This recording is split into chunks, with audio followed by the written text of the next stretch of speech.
Bonjour à tous, on se retrouve aujourd'hui pour une vidéo relativement courte dans laquelle on va poursuivre le cours sur les puissances de 10 et pour cela vous devez retrouver la fiche 3 du cours sur les puissances que nous avons déjà complétée, sur laquelle nous avons noté les différentes règles de calcul sur les puissances de 10. Aujourd'hui on va aborder le sujet des préfixes multiplicatifs. Alors, comme son nom l'indique, les préfixes, un préfixe c'est quelque chose qui se met avant un nom pour donner une indication de taille, de grandeur, et là en l'occurrence pour donner une indication concernant les puissances de 10. En quoi ça va nous être utile? Eh bien vous connaissez déjà en fait ces préfixes multiplicatifs quand vous avez utilisé des unités.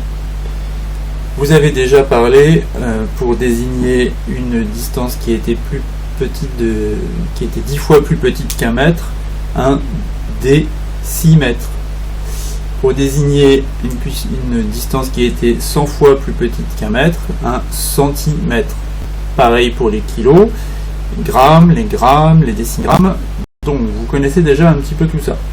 Eh bien on va essayer de faire le lien là aujourd'hui entre ces termes de vocabulaire et aussi les puissances de 10 auxquelles elles correspondent.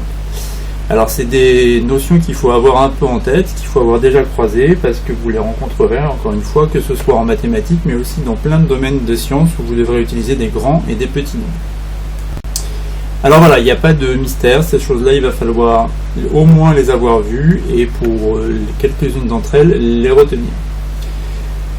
Quand on va parler de pico, de nano, de micro, de milli, de centi et de déci, c'est qu'on va parler de puissance de 10 négative et qui seront associées pour déci à 10 puissance moins 1, centi 10 puissance moins 2, milli 10 puissance moins 3, micro 10 puissance moins 6, nano 10 puissance moins 9, pico 10 puissance moins 12.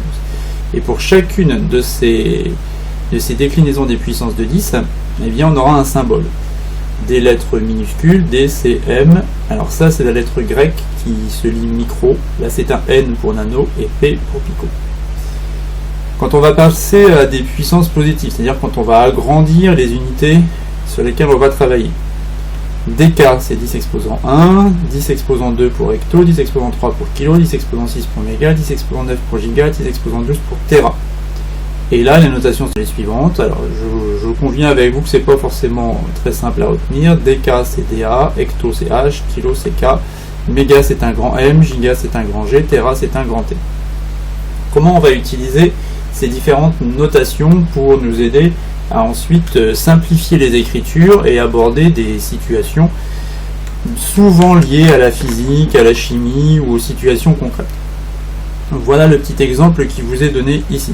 On va essayer de relier chacune des longueurs qui sont proposées là à une expression sous la forme d'une longueur exprimée avec des unités de longueur évidemment, mais on ne va pas toujours avoir la même unité.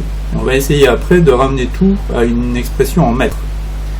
Alors, je vais laisser un petit temps à chaque fois avant de donner la réponse pour que vous puissiez chercher de votre côté. Voici les 5 distances auxquelles on va s'intéresser: le rayon de la Lune, la taille d'une cellule, la longueur d'une abeille, la hauteur d'une girafe ou la distance de la Terre au Soleil.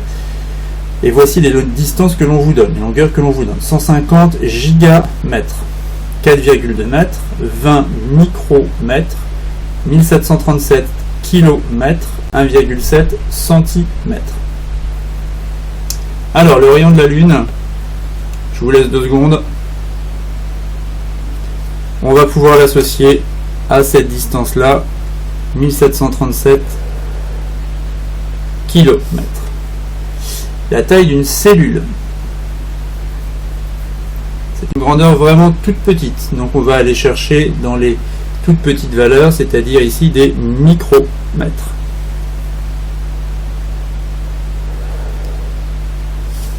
La longueur d'une abeille.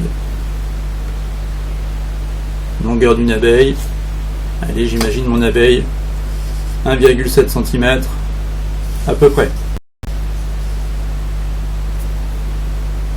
La hauteur d'une girafe. Hauteur d'une girafe, pourquoi pas, 4,2 mètres. J'en ai pas croisé beaucoup des girafes, mais je sais en tout cas que ce ne sera pas 150 gigamètres. Et puis évidemment, la distance de la Terre au Soleil, c'est une valeur très très grande. Donc 150 gigamètres, ça me paraît bien.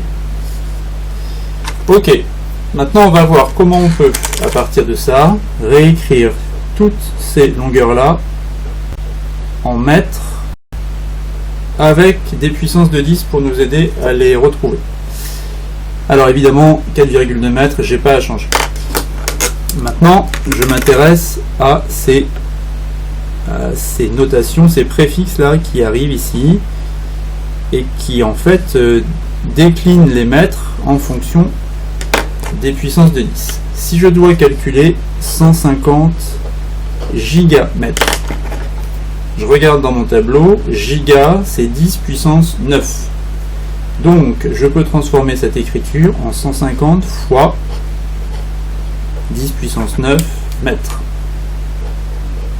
Alors qu'est-ce que ça voudrait dire comme écriture décimale? Ça voudrait dire que je devrais écrire 150 suivi de 9 zéros. Ce serait l'expression en mètres. Vous voyez bien déjà que cette écriture-là est plus simple, ça évite d'écrire ces 9 zéros, et que celle-là est encore plus condensée, et qu'elle dit exactement la même chose. 4,2 mètres, on n'y touche pas. 20 micromètres. Le symbole ici, lettre grecque micro, micromètre, c'est tout petit, c'est 10 exposant moins 6. Donc l'écriture se traduirait par 20 multiplié par 10 exposant moins 6 mètres. Pareil, qu'est-ce que ça voudrait dire ça? Ça voudrait dire que je multiplie 20 par 0,00000001, c'est-à-dire 6 zéros devant le 1. Autrement dit, je décalerai la virgule vers la gauche pour trouver un tout petit nombre. 1737 km. Donc ça, vous connaissez. Kilomètre, le préfixe kilo, il fait référence à 1000, c'est-à-dire 10 exposant 3. Donc 10 exposant 3 mètres. Et 1,7 cm, 1,7 cm c'est 0,01, c'est-à-dire 1 centième, donc fois 10 exposant moins 2 mètres. Donc voilà comment on peut passer de l'utilisation des préfixes multiplicatifs pour désigner certaines unités à leur écriture avec des puissances de 10. Voilà pour cette vidéo qui vous permettra de traiter certains exercices, en particulier dans les domaines scientifiques. A bientôt, au revoir.